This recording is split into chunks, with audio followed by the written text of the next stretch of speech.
after gray and white matter, another thing is two hemispheres are connected by corpus callosum, which is having a role for conducting the impulse from one hemisphere to another hemisphere.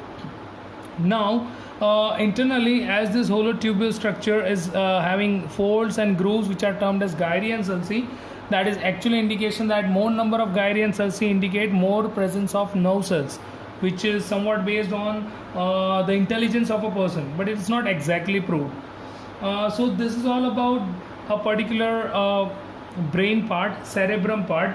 Now this cerebrum is majorly involved in all voluntary action of our body, and voluntary involves all intelligence, consciousness, subconsciousness, thinking, reasoning, everything is involved with this particular thing. Even the hypnotism, the extraction of information from a memory, that is also being depending on the cerebrum activity only. Some more about cerebrum. According to region wise, it is being divided into four major regions, and that cerebrum is having its upper, the front area called as frontal lobe or frontal lobe of cerebral cortex, which is responsible for memory, thinking, reasoning, all voluntary action. Other than that, at the top we are having parietal lobe. Parietal lobe is related with some sensation and some movement. Other than that, backside is this occipital lobe. Occipital lobe is regarding a vision. That particular cortex, if it is being damaged, the person's vision might be lost. And in this area completely, a region is that is temporal lobe. It's not exactly given over here, but it's a temporal lobe in this area. That temporal lobe is having a work which is regarding hearing and specific taste. So those kind of all lobes are involved in their specific action performed by cerebrum. Now next part is cerebellum. Cerebellum, here you can focus, this is a very small part below the brain, below the cerebrum exactly. Okay, it's considered as a cerebellum, and cerebellum is also having the hemisphere like this. Cerebellum like this, two hemispheres. Cerebellum is also having the hemisphere which is connected like this, okay, and which is having a connection with a specific part called as pons. Like my finger, this thumb you can consider as a pons structure. In this diagram I can see this is the blue area considered as a pons. Now this cerebellum is also having the arrangement of grey matter and white matter in the same order, grey matter outside and white matter inside. Cerebellum, as it is considered as a small brain, it should be a very important organ in the system. Convulsions are not available in the cerebellum, and cerebellum majorly involved with functioning that is considered as a maintaining of body balance and muscular coordination.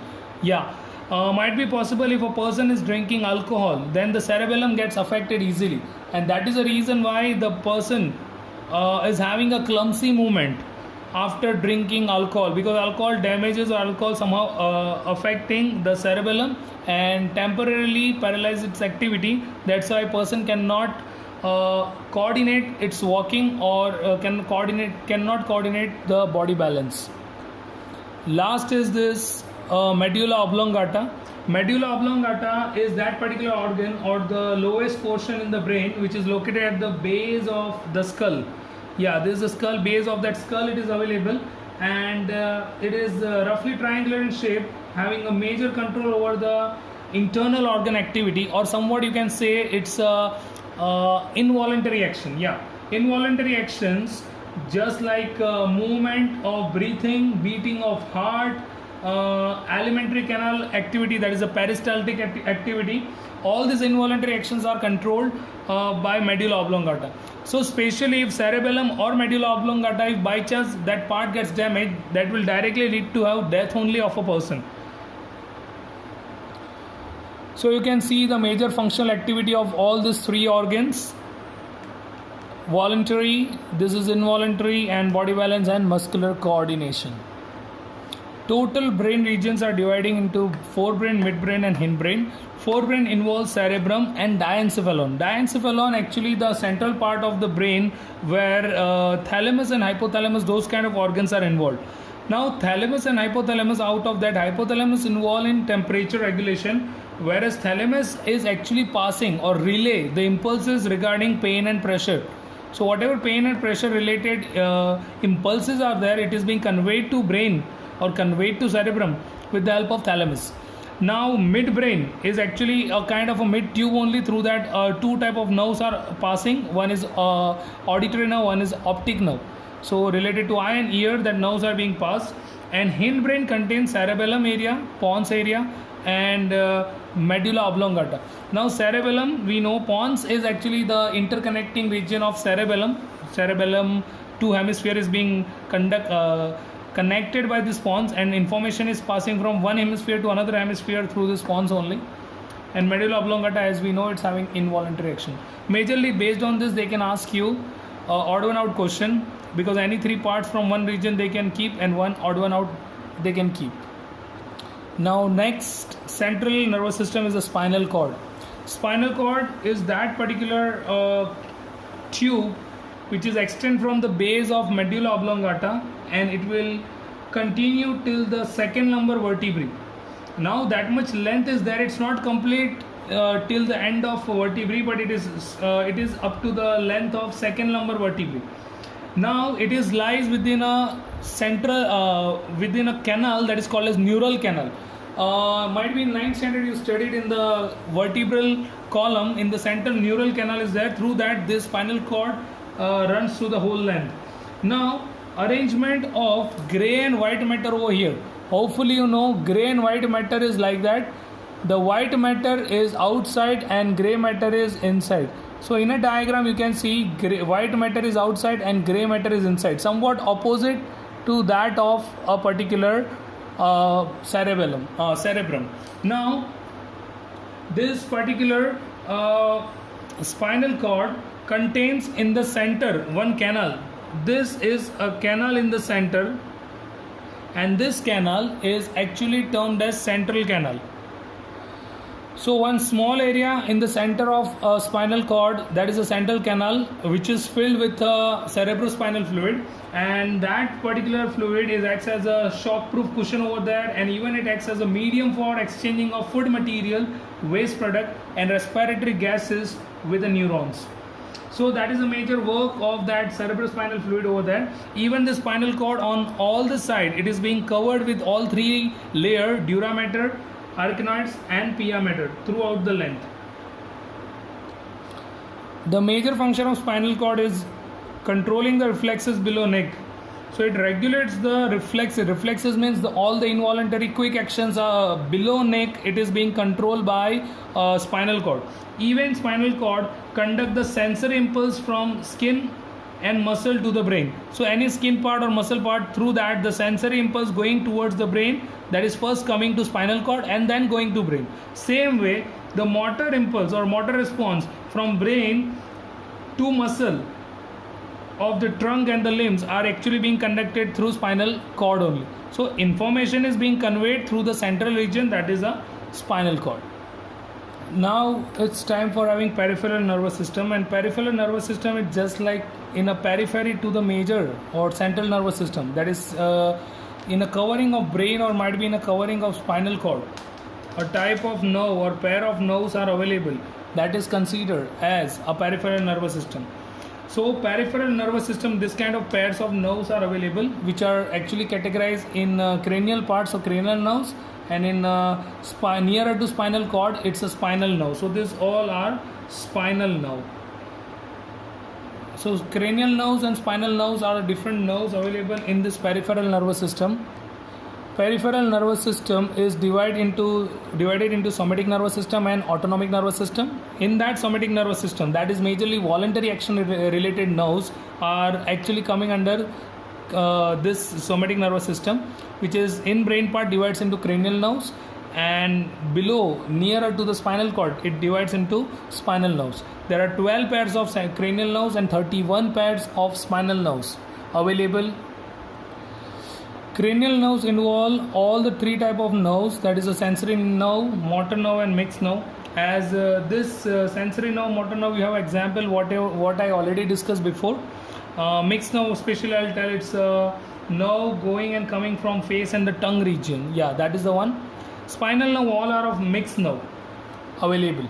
And according to region, the spinal nerves are categorized into, here the spinal nerve pairs are divided into 31 pairs in this way: 8 pairs in cervical and neck region, 12 pairs in thorax, 5 pairs in lumbar, 5 pairs in sacral region, and 1 pair in coccygeal region. This is how it is being divided throughout the length.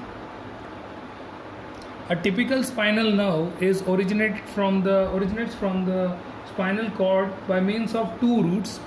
The going root is called as dorsal root, and the coming out root is called as ventral root. 2 roots are there, a dorsal root and a ventral root. A dorsal root, it also contains this kind of area that is called as ganglion. Ganglion is an aggregate of nerve cell actually. So the nerve cells are aggregated in this area that is called as ganglion. Nerve cell, in that also cyton part, cyton part is aggregated in this area. So when nerve fiber is passing, it is coming up to this area, and again it is re-originated from that area and going towards the major central nervous system. Now this each spinal nerve is a mixed nerve having both sensory and motor fiber.